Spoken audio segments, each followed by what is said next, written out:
Bueno, yo creo que tiene mucho que ver como la formación en la universidad.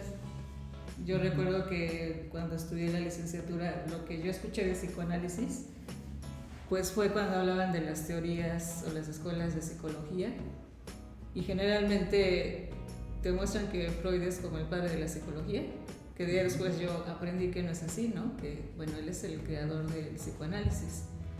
Pero es curioso cómo varios psicólogos toman esta figura de Freud como un representante de la psicología. Y yo, en la medida que he aprendido de todos ustedes a través de los cursos y capacitaciones que hemos tenido, pues algo que fui comprendiendo, ¿no? Que es algo muy diferente. Y me parece que sí influye mucho como la formación que te dan en la escuela, en la universidad. Yo no tuve ningún maestro psicoanalista. Ahorita que hago memoria dije, pues ninguno fue con esa formación.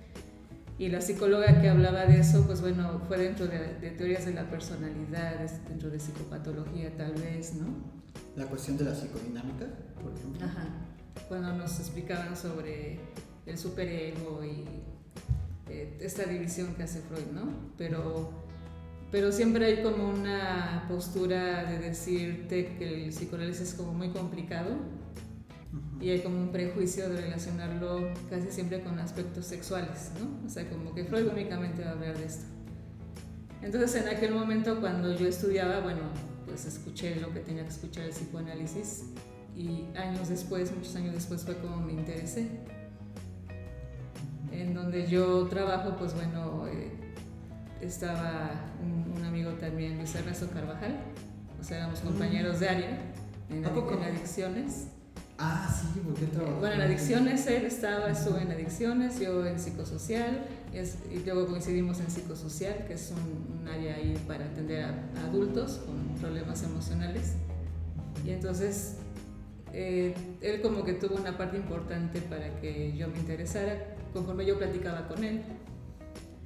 Pero también me parece que hubo algo en mí que empezó como a interesarse en ese aspecto. Entonces recuerdo que hace 4 años más o menos, cuando yo veía como algo anunciado en Facebook que tenía que ver con psicoanálisis, pues yo entraba y lo leía, ¿no? Y me acuerdo que a Luis en alguna ocasión le pedí su opinión acerca de un curso que me interesaba, y él me decía, bueno, pues es que es psicoanálisis pero como diferentes vertientes, ¿no? O sea, es como una mezcla.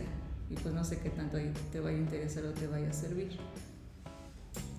Y fue así como me empezó a interesar. Y de hecho, cuando yo escuchaba como de los lacanianos, también se tiene como esta idea o prejuicio de que pues el psicoanalista de esa corriente únicamente escucha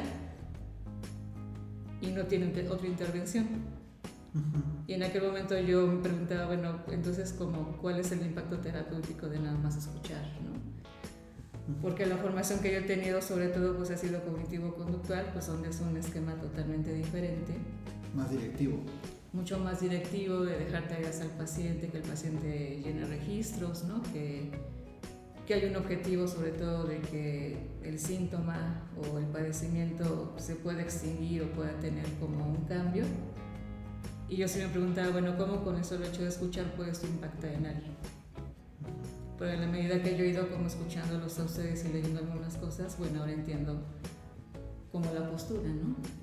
Claro, porque además a veces parece como que simplemente, como dices, escuchamos, nos quedamos en silencio, el paciente nos cuenta, nos pide cosas y nosotros, está este dicho lacaniano de no responder a la demanda, como estar en silencio siempre, y pida lo que pida el paciente, no dárselo, y no hay que tener ningún contacto.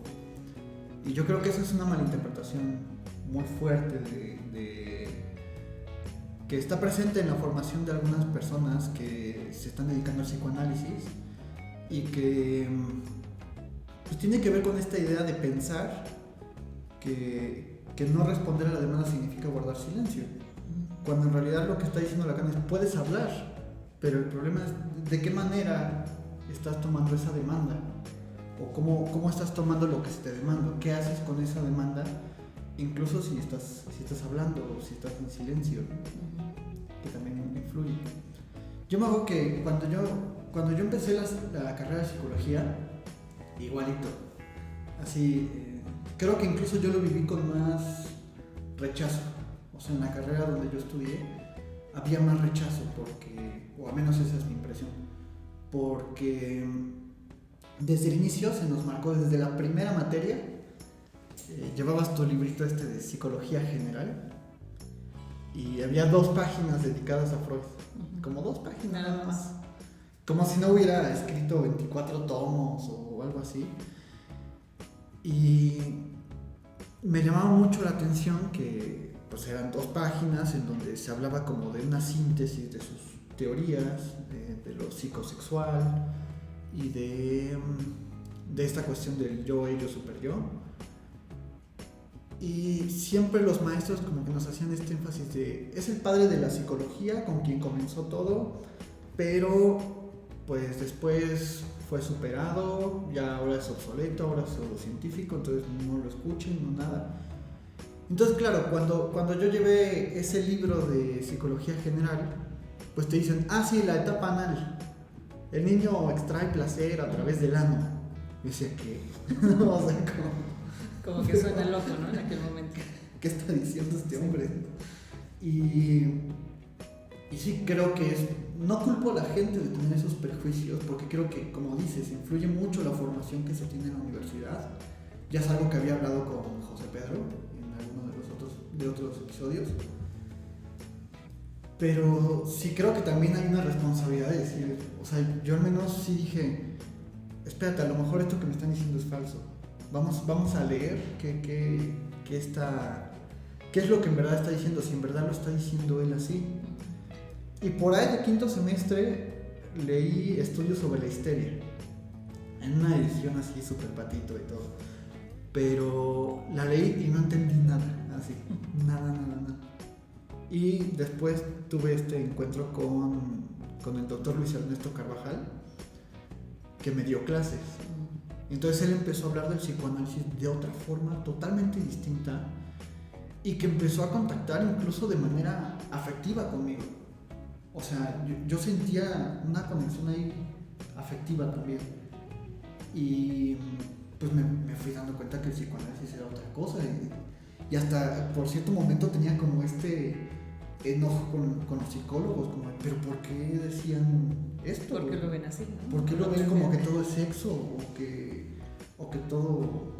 sobre todo esta cuestión de que todo es sexo. Uh-huh. Por ahí tenemos también una persona que nos escribió una vez en una publicación tuya, uh-huh, atacando el psicoanálisis con memes, además de sí, todo es sexo. Sí, aparte me acuerdo que de que te lo dejan ver como inaccesible.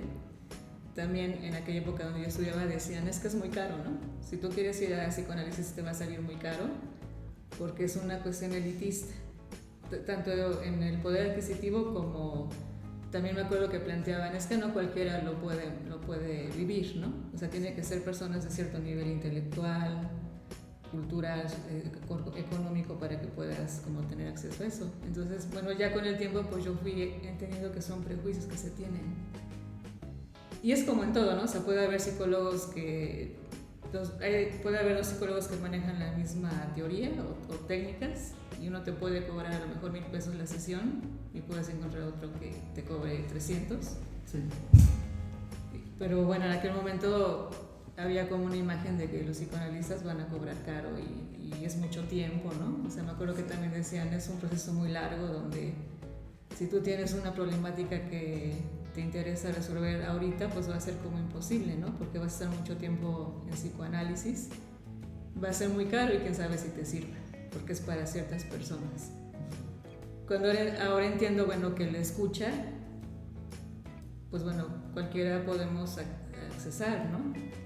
Es más, personas que aparentemente pudiéramos considerar como con un nivel intelectual bajo, pero no tiene nada que ver con lo afectivo, que ahora entiendo que es lo que juega mucho en el psicoanálisis, como el que tú escuches a alguien y como dices, todo lo afectivo que se mueve, ¿no? Claro. O sea, muchas veces he escuchado a personas que dicen, bueno, el que me escuchen ya es mucho, porque nadie más me escucha en la casa o en el trabajo, ¿no? O lo que le estoy platicando no se lo puedo decir a nadie más por todo lo que implica.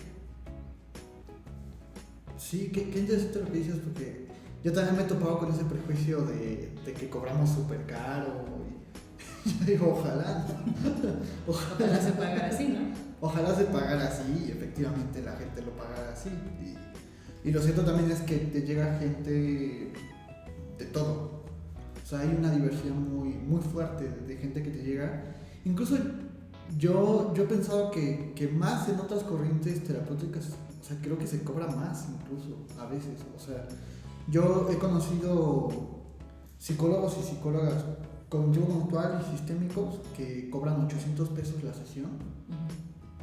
Y he conocido psicoanalistas que cobran 150 pesos la sesión. O sea, y creo que siempre depende también de la persona con la que estés yendo. O sea, lo cierto es que también creo que eso surge del hecho de que Lacan cobraba mucho o cobraba muy caro a sus pacientes. Pero bueno, hay que tomar también, me parece que hay que tomar contextos. O sea, Lacan era un intelectual que ya estaba siendo conocido y todo el mundo quería analizarse con él y pues había como mucha gente lo buscaba y además Lacan incluso tiene un texto que se llama Lacan, claro que no, que creo que es de Jean Alouche, pero donde se cuentan ciertas viñetas de la clínica de Lacan y se deja ver que incluso Lacan cobrando tan caro, no a todos los pacientes les cobraba igual y no a todos los pacientes les cobraba caro en el sentido monetario, sino que había pacientes que su pago consistía en darle el ticket del tren que tenían que tomar todas las semanas para ir a verlo. Ese era su pago. Y ese era su pago. O sea, creo que es interesante pensar eso como, pues que tanto no es un prejuicio. Justamente en la publicación que comentábamos, donde una persona nos escribió molesta, ¿no? Bueno, criticando que es eso, que además ni siquiera se permite un diálogo ni nada. O sea, esto no es así, no sirve, son obsoletos, nos tachó de charlatanes. Y creo que una acusación era eso, como porque cobran mucho. Y decíamos, oye, pero el evento es gratuito.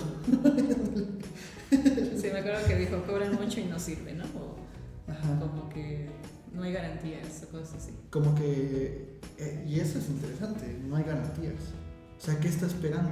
Porque además, creo que parte como de esta idea cientificista, que no es lo mismo que científica, de buscar en la ciencia una especie de garantía o una especie de encuentro con la verdad y todas esas cosas que dices, pues no es así. O sea, y que eso es muy común, Javier, ¿no? Porque, bueno, quienes estamos en la clínica sabemos que las personas llegan con una expectativa, ¿no? Desde que a lo mejor alguien te recomendó con ellos, escucharon algo, o simplemente el hecho de ir a consulta y decir, bueno, yo espero salir aquí con algo, ¿no? Que usted me diga algo que me haga sentir mejor o que me diga si lo que estoy haciendo está bien. Entonces desde ahí empieza la demanda que tú dices. Sí, claro.